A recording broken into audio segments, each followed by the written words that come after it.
9, 8, 7, 6, 5, 4, 3, 2, 1.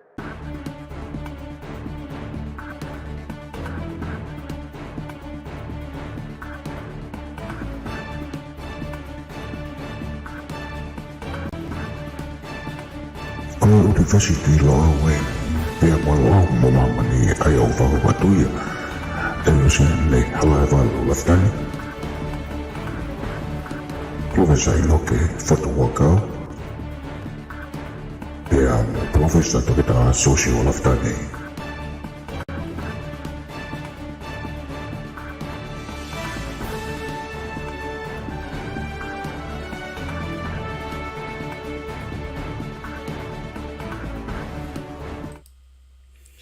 Ko whamalumalu atu i e talamalo e whanua lo tūpe mo ia ko pia ko whapapa mo whakatulo atu ki he kilukilua e ngahi kilukilua i e taukakapa ange whau. Pia pihe ki he kakai tupu a e whanua ni te whito ki he matakari nana wala. Ko nau tolu a kenpelani pia pihe ki he taroko o ko ana tolu a sene o kia ia whaafe ki he au ni Professor Inoke Fotu Hu'akau ko ia a e pulelahi o elo au o ko whaapapatu ki he tahine princessi la tu fupia ka tuku aho ka koe tala whikaulahi o Tonga ke Australia ni mono ka inga me aheni pe bege ngahi haa whare matapure pe mono kau tau i whanua ka maafo ke kau takiloto kau tako to pepe mo Tonga ko to pepe ngai tapa ke mo mea mai ke Polokalama ai ngesitlo au ko lo au mo Mamani i he hoatani te mawhai ha takataka milo holo i Mamani talanoa a Professor Hu'akau ki hangahi mea lalai o hoko pe te tau hau ai o wha osmai ki Tonga i kai te utoi whaloloa te utuange ki a Hu'akau ke ni kamata mai pe te matoki hoko atu ai pe MALO awito. MALO awito siua a kokore ke whanga atu he tala whakatapu ko au whaki me he Polokalama no anga maheni. Kai whakaata mua ke ta whai peha ki i tā siri na o ware pui ai ha angahi mea e aonga ki he whakakau e tau alunga koe ni i he Mamani o e aho ni he ku ki i whihi ono ngahi mea siua. Ka te tau tala noa peke ngahi mea lalahi o hange koe hiki ai totong koloa koe. Koe mea te white o koe koloa mo lolo maua ngai vi e ne hiki tō peki o lunga. Pea mo e ngahi tuunga ke he pe o ku ne uesia, tene uesia e ia ai mo ui.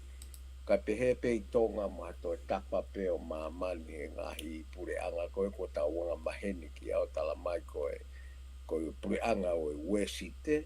Pea iha no vā mo e ngahi pure anga i isite. Pea ngahi mea ku hoko ke tau whakaukau le reiki ai pe koe hārewa anga whakauri ho tau waka i he lere atu koe ni siua mahu inga au pitu ke tau sio ke ne au ki tise ma koe hātu kunga ngahi mea koe ia. Ka ko ata ke tau tala noa o lave ke ngahi mea pehe ke tau ma o whakafōtunga o ku ki mahi no ke hanga tua Mamani ko he aho ni.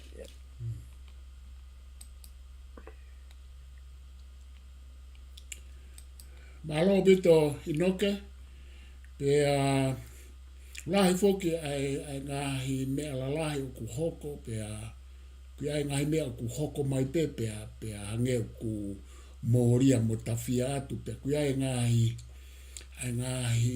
whetu kuaki mo ngahi mea lalahi o ku hoko o ku hoko pe ia pe aku ne uesia lahi ai tu ai foi Mamani o au mai ki o tau potu tahini pe au foki Tonga.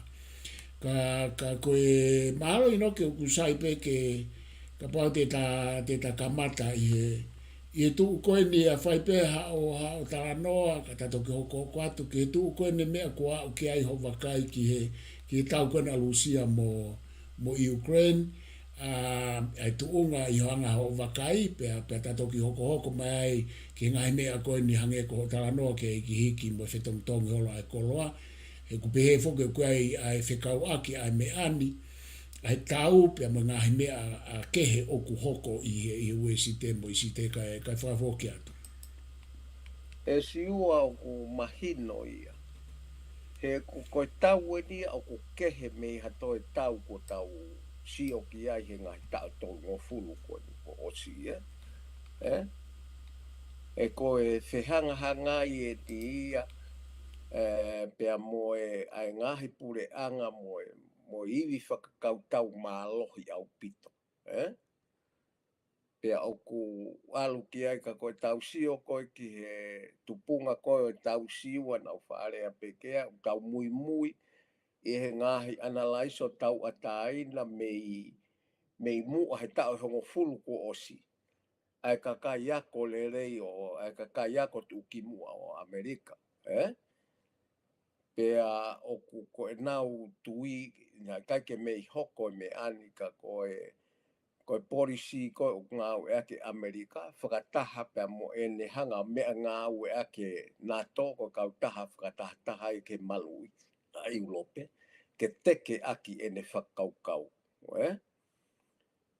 Pena e osi mahino ko ngahi ere mea ni ti lahi o mea koe ni koe whelotongi na whai mahalo i he wafe no walu mo e NATO ka koe Minsk Agreement na ku nau holo mui me iai ai wesite o ka ke nau whai ki he area pau ko ia ka o ku whakatupunga ai hawa Lucia o ke malu i koe hono ka wafonua. Pe aku kai koe whelotoi pena nau iai e siua ai wesite pe koe NATO mo Lucia. Koe kamata me ia Kopache mo nau Palomesi ai ngahi ke malu a Lucia ene tu ia te ia pe he a malu mo nau holo mui katoa me he ngahi area na nau osi kau ki ai i he ngahi taimi koni. O a umai pe ki he wafe taha tolu, wafe taha wha, koe no riua o e pureanga tae whakalao, e pureanga whiri koe o Ukraine, o ku iai ai koe whakailonga nima Amerika ku ilonga he wheitu kotoa. Pea o kosi mahino hala ia tau si ua. He kutai ke huata Lucia ko whakaauha e kolo nai he ngahi mea lahi na honga puke. Uhila koe mea kotoa o maluki ke ua mau. Ka ku kehe ia mo e whahinga mea na e whai he NATO mo Amerika ki o whai Iraq ko Libya ko a whahinga whakaauha na nau whakahoko ai. Pe au kui ai koe mea pe hoko he paloparema ko ni siua koe alahi ngahi pure anga Mamani.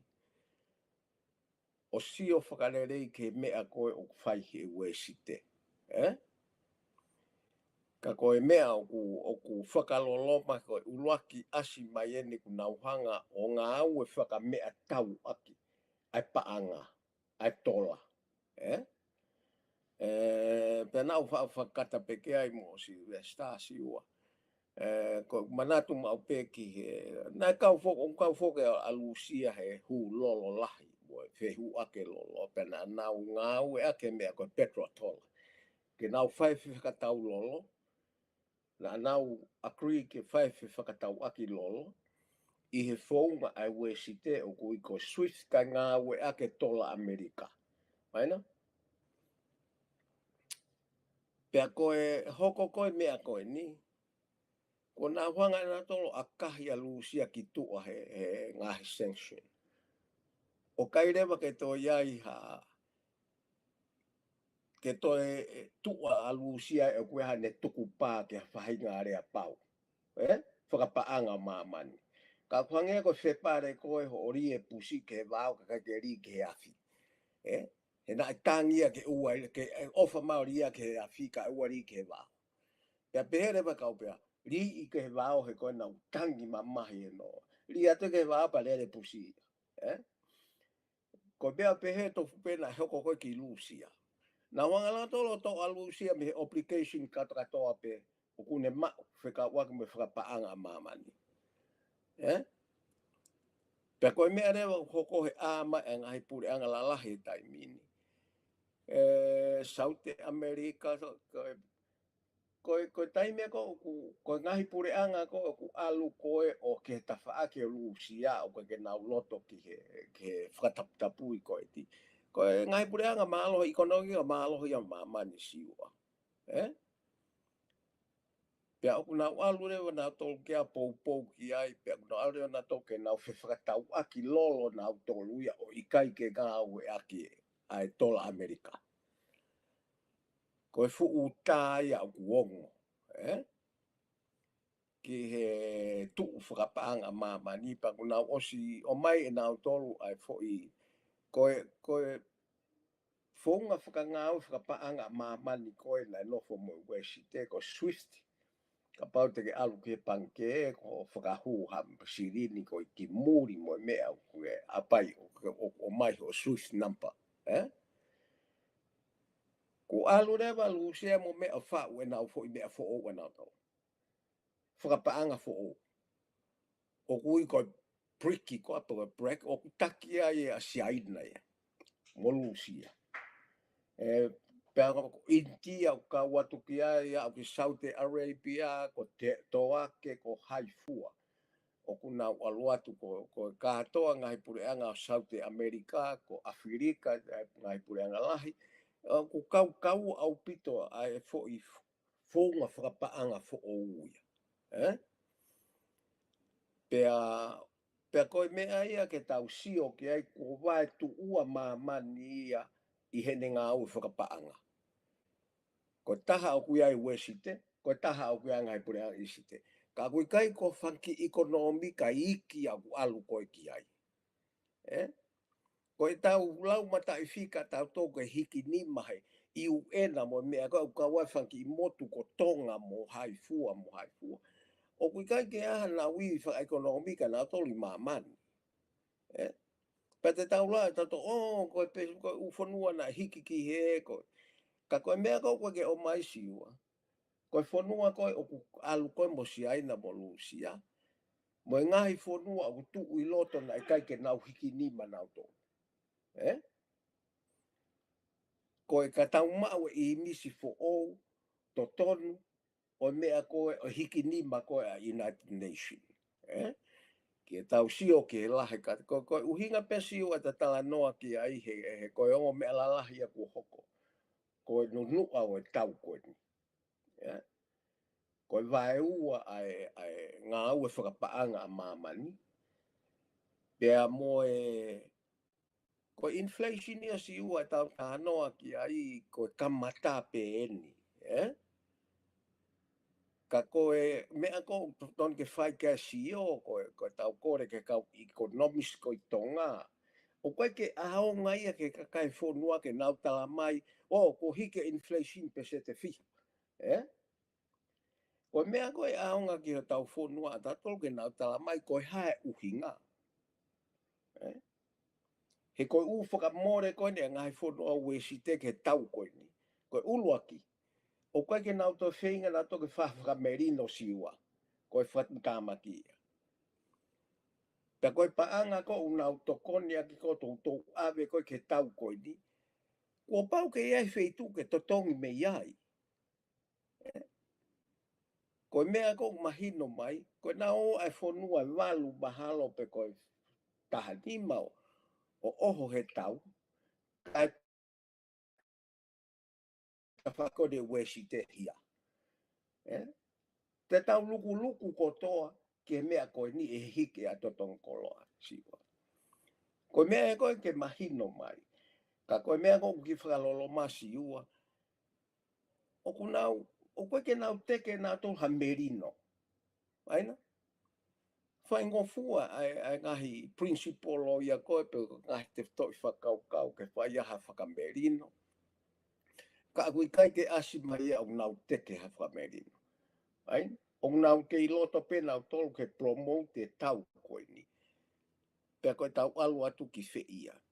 Ko Piritania nau sio neuhu o si awe nau inflation na nau tolu pese tahawalu. Pea koe analyse o tau ataina siua inflation ko ni o tau talanoa tau tolu ke he hyperinflation. Ova he pese te ua noa. Ono analyse o tau ataina he kakai he ngahi investment firm ko kau economist. Koe me e te tau wau ki ai ka koe kamata pe ni ka koe tau toka ngasi ua. Koe harewa ha mea oku ki i tau sio atu ke ala whakauri e ho tau pure a ngaha tau waka i he taimi whainga tā maki koe ni. E whikau aki tau. Koe tau ia ko smahino ia. O smahino ia ka koe mea koe o talamai unau ngāwe ake nā tolo fo i mea i ai pe ai wina taha. Koe tau koe ni i ai pe wina taha. Pea neongo o ku tukua ki o ku propaganda tukua ki o propaganda. Ka koe mea koe o tau ngāwe ake tau tolo whakaako siwa tau mui i mai. Ai talanoa ai kakaiako Amerika. Mo Mamani i he tau hengo furuosi. Pea koe uhinga ia o tau talanoa tu ai ki he mea koe ni ke tau sio ki ai. He koe tau paanga siwa. Kono mahu inga o wha te whito he paanga Amerika, Australia, New Zealand, Hamo Japan. Aia koe u tawha ake ni koe oku nau kaulalahi ki he mea koe ni ko oku hoko. Ai ngai whonua koe ni. Pea koe tau mea rewa ke tau whehui koe haa ai tuu koe ke kaha u ai iwi e tau paanga ki e tau ngā ue. MALO. Mea te wosta mai ia e tō lalo paanga Amerika ka te kai ke mahino i he lere atu koe ni ka kosi iai e kau matao tao ia ko nau tuhu mai ki he paanga Amerika koe. Wae ua ko Mamani uku alu ko Fotu e mea ko. O mahino koe more lahi ke paanga Amerika. Ai foi ngā ue koe ia.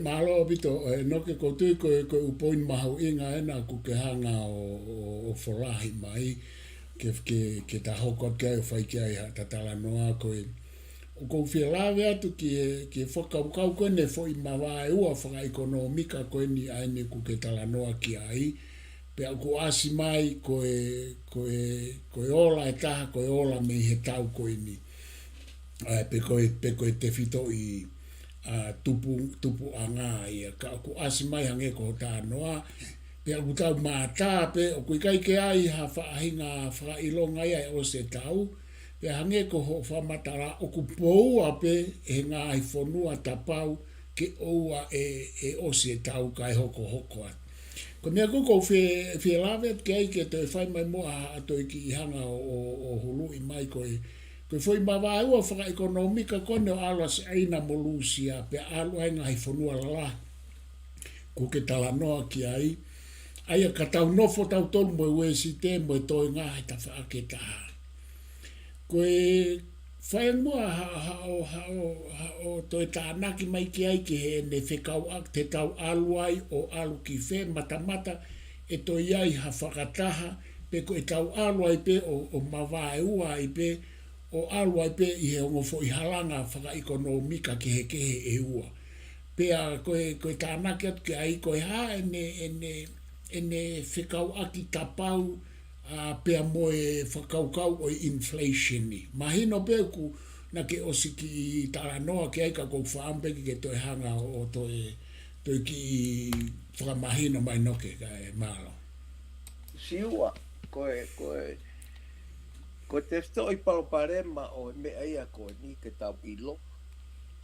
Koe whanua koe o ku whaua e kolo lahi taha koe a Mamani a siaina. Alu e ta whaki koe. Koe ia? Koe kau he whanua lolo lahi taha a Mamani o toi alu moia ke ta whako. Leo koe ngahi whanua koe o kuia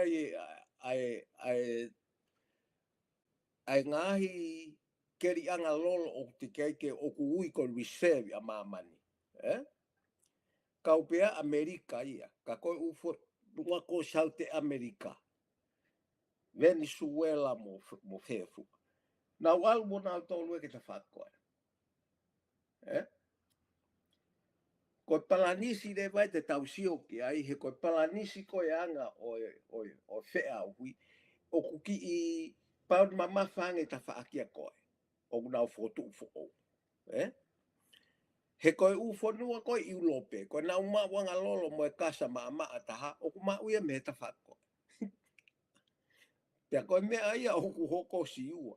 He kuki ia e ngai pure anga we si te ia unau ki whakapaheke holo. Ko hono uhinga. O koe ke nau whetu use nau tolo hu lolo koe me lusia he te nau mate he me momoko. Moe kasa. Pea o kuture vai he taimi ia koe ni Amerika ko Falanise ko Siamane ko. I tu unga ta e pau au pika. He ko Amerika o wiritaki o ku ilonga. Ko ne wiritaki he toka o lunga atu de fie mauan. O ku talanoa ki ai kakai ako ko Amerika ko ta wene fiha e nau talu me ose tau honua. Mo nau ngā au e nau tau ki hegemony, policy, foreign policy. Ko mea ke pure pe hapure anga tahai Mamani. Ka kuo osi lahi e u fonua e si ua ko nau a. He ka pau lava Amerika whai e ngahi whakatapui ko e diki lusia mo to'o e ne koloa mo e hafu a hafu. Fefe ai ki nau tonu. He ko e ne lava pe Amerika whai mea ko e niki lusia. O kai ke ko hapalo pare ma no whakahoko o na ke ngai fonua. Ko ne ita peane ai a ko ne puke I hao paanga whakamamani. Ngahi investment. Ani kong tau sio ai. Au ke he yote kau pilionea. Nau puke nau tolu. Koe koloa koe nau puke nau tolu. Pea koe mea kou ko hovare ai ngai whonua. Ko no fuafua ngā au e ake ne tola. Koe mea tau. Ia tau koe ni. Pea o kuiai rewa ai ai ngai whonua e ki ai. Pea koe mea e nau toi toka ngai o toko lahi ai ai. Ai ngahi mea la lahi. Ai ngahi ekonomika la lahi. Nau alu nau tolu ke ta whaka koe. E siwa. He koe mea e pe he whaingo fua pe. Ko toko si an koe whain koe nofo he. Mo na ui whaka ekonomika. Ko toi hiki a inflation ki o lunga ke whenga ke nau tāpuni aki. Ai paanga o ku mahua koe ni ki he luo tae ngata koe ni. Ko Ukraine. Pea koe ne tuu koe ni o ku siua he taimini koe. O kai ke fu mao he kakai whakafua koe haa koe mea ku.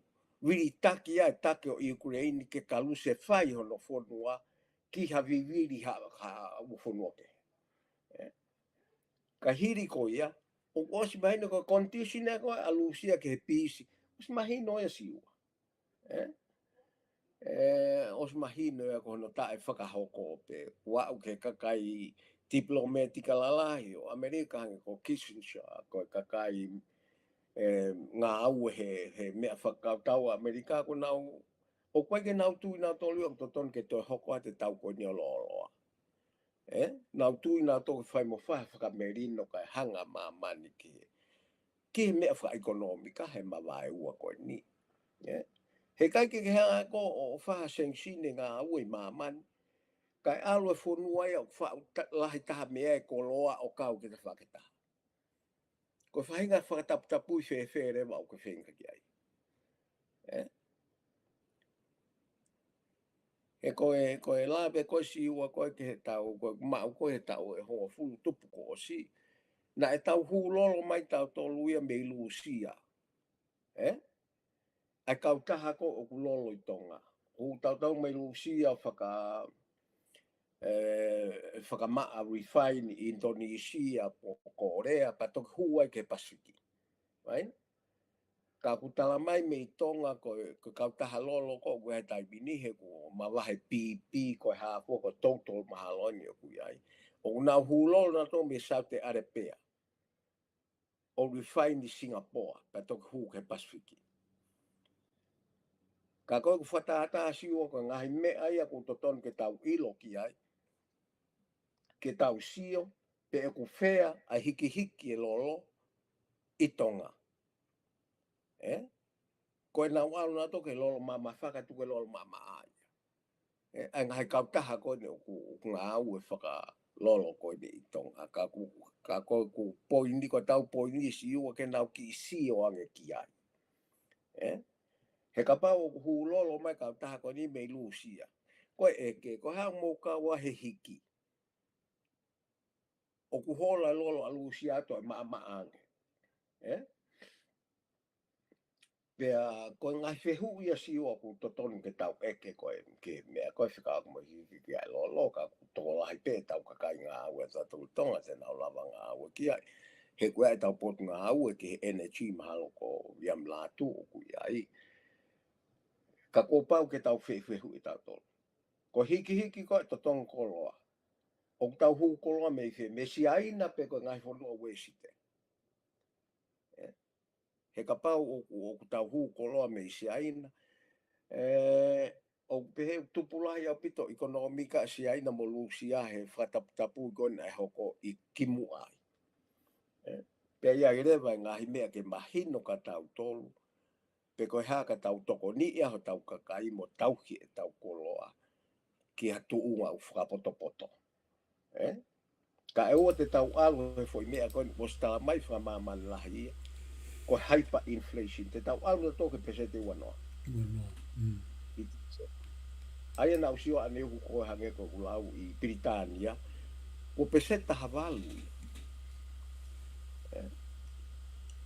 Aia koe tau koe ne ane mo tau siu kai pe koe haho no wave e a o mai no lua koe ki tau tolu. Io, Inoke koutui o ku mahino au pito e a mea ne whaiat kia e tō kanga. Pea ku kamata ke hanga o whakawhihoko taki mai ka ki tau tolu. Ka ku koe poini mahu inga ena na ke tānaki mai e whakaukau at ki ai. Ai ka pau o ku lahi e tau hukoloa mai me isia ina. Pea koe pau ke tau lolo ke i makatunga e hu mai me lusia. Koe whehu i mahu inga ia i e talanoa koe ni i e whelau aki. I he hiki ai koloa mo e lolo i Tonga. Pea koe hae uhinga ke tau hiki. Aia o ku mata, o ku kapau, o ku alu ke lahi e tau hu mai. Pe koe koloa aia u lahi e tai mine hu mai me saina ki Tonga. Pea pehe ke lolo me lusia. Aia o ku tau ke ia awhe pe tau tolu o anga whai aki ai si o ki he ue si te. Ngau e pe ai talanoa hike ai ue si te tau ngau e ai pe mo tau tolu. I he whamatala ko ia pakapau o kulahi ange pe ai hu kolo atu me Amerika mo Australiani mo Nusila pe. Kako mea tau ilo i ko lahi tahe whanki wharikauroa mo vete mo ngai. Polokalama wholesale kau saina aku mata ko lahi taha mai ko hu mai me sia ina ia kina tolu kako tu no ke mahina opito ho talanoa mahina mai ne ko foi mavai ua ko ni ku kai ke tau ilo he tau alu ko ni pete tau iko ai ki fe pete tau he ma ke ta fa ki ko ka malava foki ke tau mata malawa ke tau hema i hu mai a siai nai i he Pasifiki mo ne hu mai ka pau tene to e influence pe ue sia laheang mo ne whengau e aki mo ki tau tolu. Kai ha mua e ta talanoa e noke o to e ta minite hongo fulu. Ke ha mua whahasio ki tu Australia mo New Zealand ni. I he tuunga o e ahoni pea moe tahanga atu ai mo whai atu ai hao sio ki Tonga e ngai whanua lalahi we si te konu tau whenga haue aki. Te whito ke Amerika moeni pea monu sila pea toi toko lahi ai ho tau ka inga. Ie ka veinga pe konu tata anoa ki ai MALO. E siua koe ranga tu uia a lusi a steria mo lusi la ulahi au pito na whenga au ake na tomo sia ina. E whaka ekonomika pea peheki e sia. Koe poloka ia au pumalohi au pito tau ilo peta tolu hono i whaka teknolosia o siapani ko whefua. Korea mo whe, mai?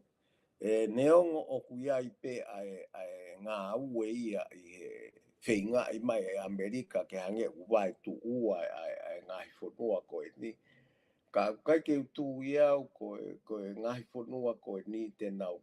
Ngā ue whaka ekonomika whakalakalaka le lei au pito i he meri no.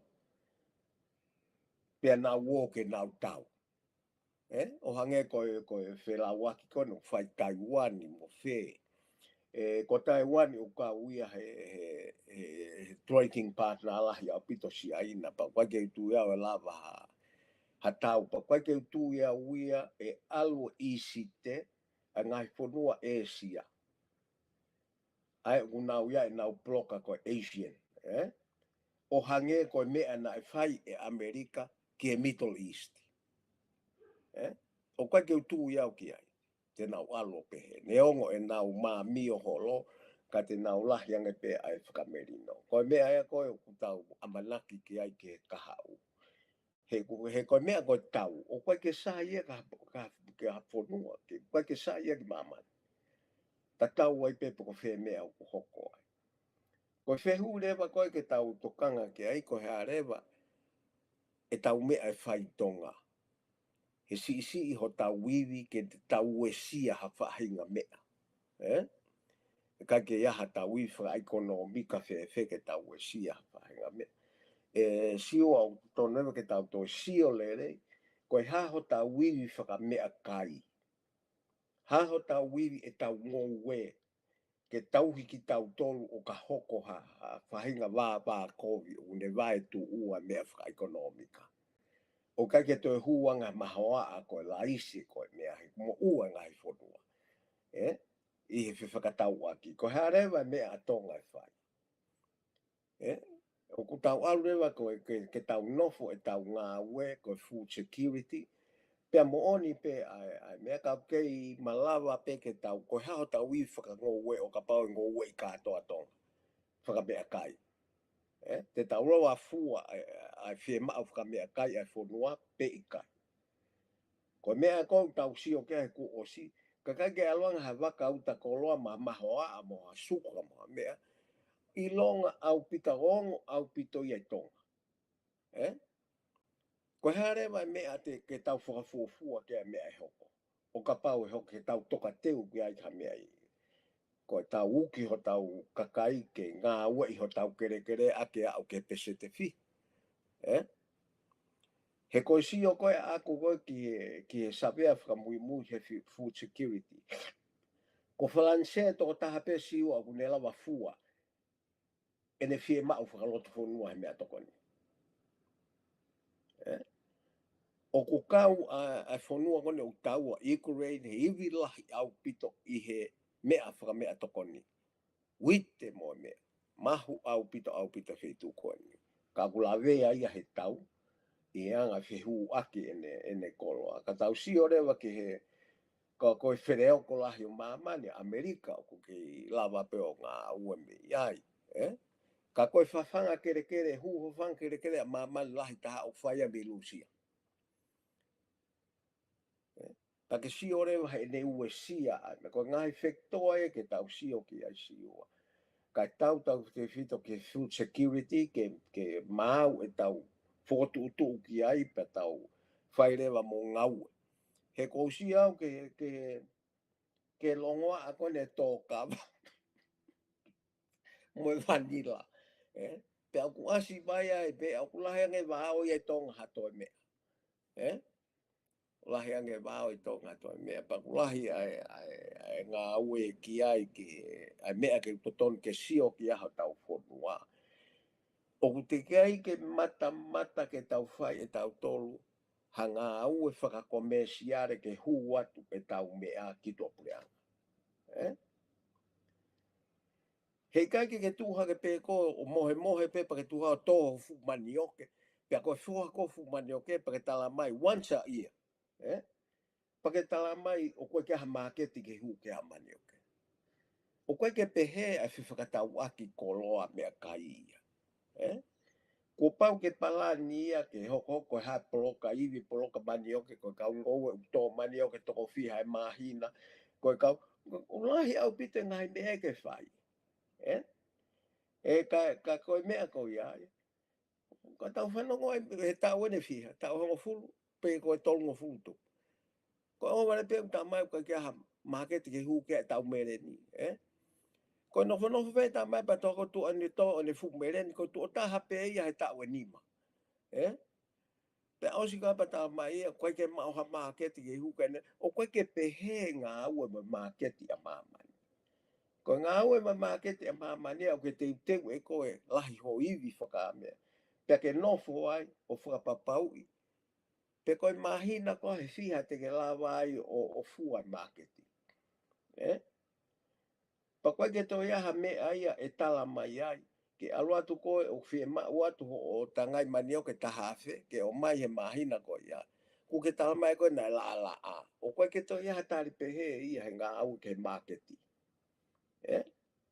Koe mea ia au ke sio ke o mai hao tāpuni mai ho o uta mea wheitu. Pe ko fisi, pe ko haamoa, pe ko. Ka koe mea ia au. O koe ka mea ia e maketi koe o kune whakatau ho mea kai. Ka koe ku usia au ki ai o ku te kai ke taimi e tau ngā ue a tau tōke whakafōtunga mai. O ku tau ngōue ma ai maketi. He kei whai te riha pe tangata ngōue o te kai. Ka pa te tau si o ke ngā au whai he nisi trading I Tonga. Koe mape ia ke tau ki whakakaukau I ke tau fōua. I ai. Kai o te tau tūpe koe. Nai whai koe laka whaha aloto siua. Toi tangi. Nai whai ki u mea koe ia. Ka whewhenga te pure a ngā ke whakafōtunga ai ngā au e whakangōue mo me ke ki I whepiki nima mo whakamaketi koe a Mamani. Ka koe tau longo a siua he ngahi mea lahi ka ko tupu pe ia me I kai ke whakaukau I whakarere tau ngā ue ka tau te whito. Ki he whanki ko piti o nau whai ngō ue mo mea koe kau teke si a tau ngā ue. Ki he tau ngō ue. Ko ki iwi a tau ngō e ta toi tonga ngen tā vai a whawhanga tau tōru. I ha lere loa. Ka ko pau ke tau ngā ue ki ai. Ko e hae mea kai o ku saitaha. Ke tau nofo ai e kono inga tene tauhi a food security he lere loa. Ko hae whanki mea kai ko teki pe e tau nofo. Ko si ai nemo pata mo mea ko tokon lere ia hopa mo mea e kutupu pe hawai ngā wheitu pe tonga. Ka tau sio whakarelei mo palani whakarelei ke tau sio atu ki a siua. Ko mea ko tau whei ngātu ki ai ke ai mo ki. Ka koe ngā au e whakataha o tau kakai mo e pure a ngā ke whei ngā I ha ki mea koe o kusaisai ke tau no whoka. Ko toka ngā tu siua. Ke si ho tau ki iwi whakamate tipu ai o no mika ke tau e si ha mea. Pea moe hārewa e tau mea whai ki ai. Ke MALO whakamea kai atonga. Ko o seni au ku sai o ke peia. Ka koe kapai kai toi huata mahawa a mahina taha siua ko hae mea hoko. Koe u whehu ia o toton ke tau whai he aho ni ki he tau nofua e tau pure a ngā mo sio horo. Na o sta anoa pena toke food security. Ka koe hārewa e tau mea au whai ki ai. Siua au tau kei ngou e noa ia pe siua. Na e savea kere a Tonga I he tahiwa ano hiwa mahau. Pea na e osia no mape o inis kere ko toa to. Ko taimi ke tau foki ange o to e wiwaisi e sabea ko ni. He koutu o kei mao pe toka mea ko ni ko no uhinga. Ke eua te ke hela ko e to manioke ia feitu o kano kovia i pe manioke ko ui kono kere. He ko uhinga e au kano rere ia ko e a vaheloto o ke he kere a vaheloto siu. Me sabea kere na usio. Ka ko to o mai sabea kere ko ia sio ha tau palami ngo ue ha taimi ngai ka mai kon ki muini. O te ke fatonga ia. Ka ko sabea ko na fa nu sila ko sabea la ha pita na mau awe ma to ke ya tenisi. E mau lo ki wa kai pana o si o ga fu ma pesi. Kai ke to ha ki inis kere to ga no sabea. O toksi o mau toksi o ai ko ha uhinga usai kere mani o ko i vai loto. He kere vai loto. Me ha hake. Pe ko ai ki inis kere pe wasi hihi fo ko me si o ko ta na ki ai ke tau fa foki mai ngai fa matala ko ti ke tau hanga o nga we aki ha tau palani ke ka mo fraton tonu e tau we o te ke to ko hela ko e to meren no feitu u he ka ke mo fusa ia ko no nga ko kere ia ko te sa ke meren ka ko anga pesi u ta kala no atu ai nga hi me au tonu ke tau sio ka hi ahon e to kon la au pito ka tau to ke tau nga Alo pito Inoke koutui ko ngai whakaukau lahien ko ke hanga tuku mai kai tau te fito ki o talanoa wha osi mai koe ni ki Tonga pea fumahu inga o pito he ko manatu ki he tō wholofola e taha e tamatui i lolo tonga ni pea tupo ono na e ne whamamafa ke tauhanga o ngō wei ai whonua he koe poini mahu inga ia ki ngai uhinga kon ku ke tuku mai pe ko langa whaka ekonomika mo o ni ia o ikai ngata pe i he tau whawharala ki muri ka koutu ko e talanoa ke food security ko mea mahu inga ia a ku ke hanga whamanatu mai pe he ki he hanga ko e tau tu ki he marketi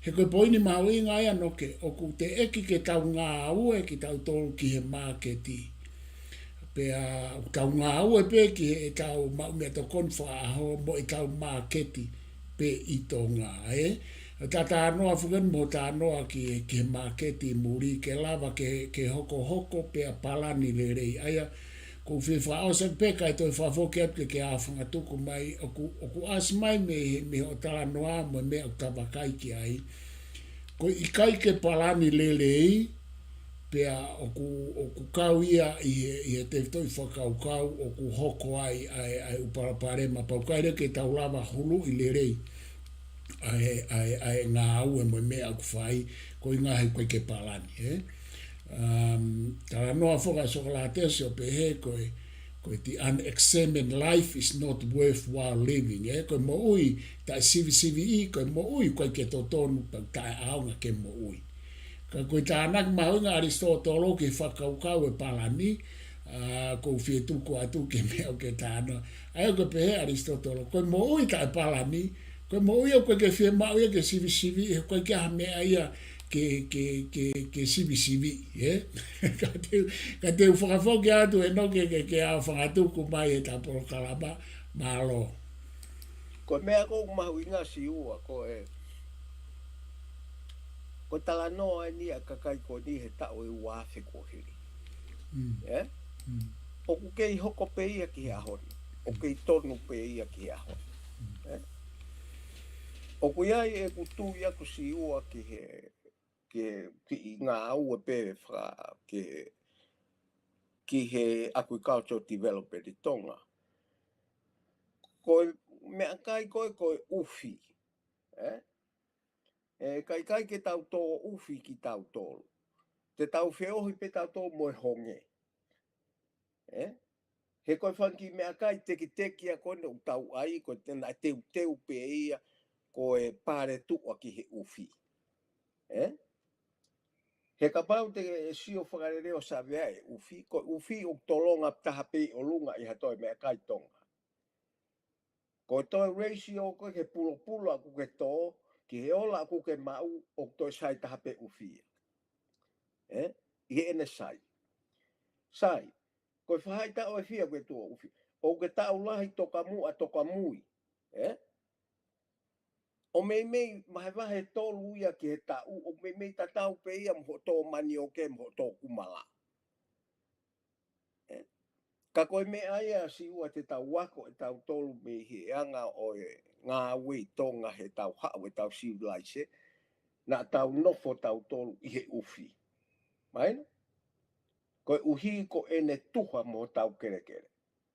Pea iha motu pete ke alua I hapai. O koe ngai motu au tō kaho. O koe ke nau fuu hohaa nau tolu ki he honge mea kai mo hafua. Ka ko pau ke tau whakau I ko whewha hinga mea kai tene support te food security le leita hai Tonga. Ko wherewa mea kai te ke tō e ko kau a aki ho api tuku hau mo ke te mau mo ui me iai. Koe ngahi mea ke tau sio ki ai, e koutu jaha iau, kakai ke tau foki ke tō ufi. O koe koe uhi ngau ke, koe ufi koe lose koe ufi lere ia ke tō ake a I ho api. O koe ka ufi kai ia. Nā tau ngau e ake he koe ufi koe ka natula koe ufi siua koe kaho ma kau meire e tau ufi eiki. Koe ufi ia akulahe nge whaipai e sitasi. Koe mea nai ufi eiki ai ufi koe iai tō ngahe koe tau mo ulele. Koe ufi koe lose, koe ke hea mo mani oke. Ka kuilo ke whakamaketi, ka pau ke whakasirini wawe he o maketi, pake tō ufi, kaho ma kau meire. He koe kaho pe ma kau meire o ku whakatau kesi Australian. Pe ko hatoi whanua. Koe mani oke ma lose, ki tau wheturi o lo koe ma kau whakatau, ke tāna ki ho sirini. He koe uhi ngahe koe ke sai. Pa koe ke uilo po hao ke tō mani oke ai a Tonga, o mai ke whawhanga ak tau tōli murini. O ki kai ke sai ke mo ulelei. Ka pate tau ki sio le rei sio, o koe tāna kat pe. Koe ngo mani oke la lahi e Tonga tai mini. Ka koutu iau ko ngo mani oke ko iana tupu hono whau ona ki he koe sai ke whangapuaka. Ka kano la lahi pia. Nofo he kere koe ke tokan koe pe kano le rei ke kai pe kai. Ka kono ngahi ka koe ki mea kai koe whangamanu o ku sai au pitoia. Ka toton ke tau koe si sio le rei sio, ke tau mea ko uwhai he ngoue. Kono uhinga ke tau whetokoni aki pia mau hapaanga ai kakai. Ka ko mea pia ko uhaa ke ai ko fie ai, ko sio au pito ke tamaiki keitala vou I Tonga koe maala lahi whakauria siwa. O nau whai mei ko longa o au ki toloa po mea ko pehe koe hala I au ku sai au pito ki tau alu ki ai. Tau alo whakaukau e ufi. Ko foi mea pe taha koe tolonga I olunga he hono tuko. Pea toi I vilahi pe ufi ia o ka pau e sai e te maala. Ka koe ki whakaukau pe siwa o atu ko tau kakai. Ko tau wako pembe I anga e tau whatunga motu. Koe hana tau noho ufi. Koe hana tau uia e ongo ufi ngā ahi tau I koe. Koe ufi eike e whonoa. Koe uhinga koe ne whakamo uile rei ke kai. Tau toki o mai tato ako ngō ue patala au tau poto patata to o mai lose.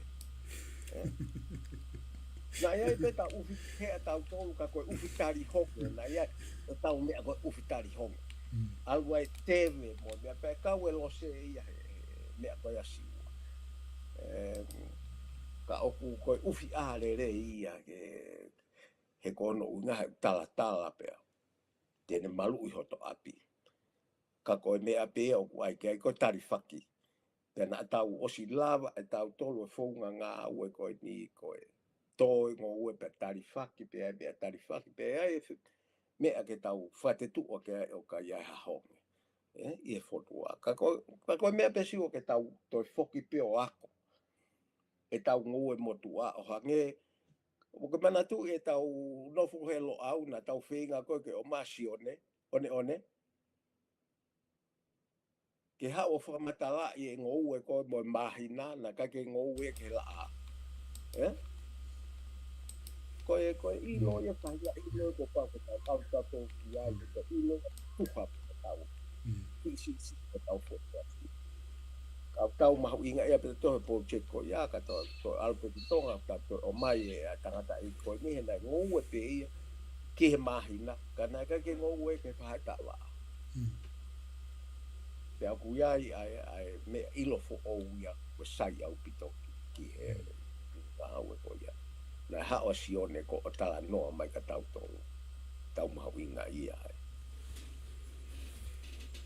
Malo apito Inoke ko tui ku ta mai ke whaasinga e ta Polokalama pe whaosi ake ai ta hau bua whaosi ake tau e langi e ta Tatalanga ta whaosi ki e ta uanga whaafonua mo e tau tu whaaholo mo ne whikau ake mo mea tokoni pe ko hanga o lawei ko whanongo atu ki ho tala noa a ho whamamafa ki he mahu inga whakai mo uilelei ai uwhi te whito ke kahau me kau meire pea i kai ngata ai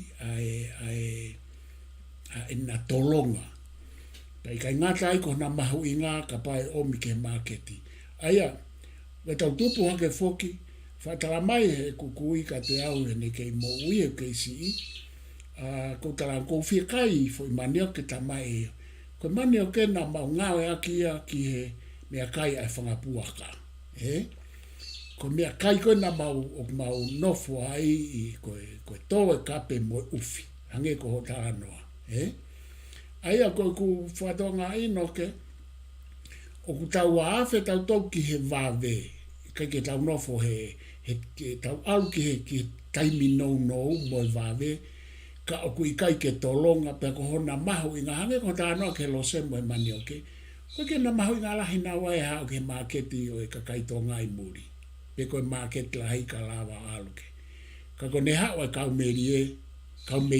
meire pe mo ka ka ku tau alu tau tō luia i he awhe tau alu ki he mea ku wawe whai ngofua mo mau hono ngofua hono la ka o ku kei ola lelei, mo ui lelei, pia paangalahi ange pe i he tauta anoa ki he uwhi.